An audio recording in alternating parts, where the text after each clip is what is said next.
እውነት እውነት የተሰኘው ይህ የእናንተ ልጆች ፕሮግራም ነው። ልጆች ደህና ናችሁ? ዛሬ በሌላ የመጽሐፍ ቅዱስ ታሪክ መጥቻለሁ። መጥምቁ ዮሐንስ። በምድረ በዳ የሚኖር አንድ መጥምቁ ዮሐንስ የሚባል ሰው ነበረ። ሰዎችንም እንዲህ ይላቸው ነበር፣ ክፉ ነገር ተዉ፣ እግዚአብሔርን ውደዱ ይል ነበር። ሰዎችም ወደሱ ይመጡ ነበረ፣ እርሱም በውሃ ያጠምቃቸው ነበረ። አንድ ቀን ኢየሱስ ወደ ዮሐንስ መጣ።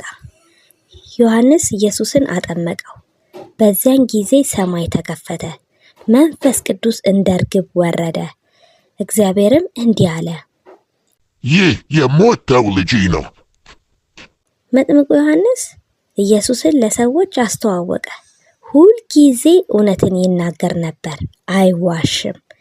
እግዚአብሔርም በእሱ ደስ ይለው ነበረ። ልጆችዬ፣ እኛም እንደ መጥምቁ ዮሐንስ እውነትን መናገር፣ ኢየሱስን መውደድ፣ መልካም ነገር መስራት አለብን።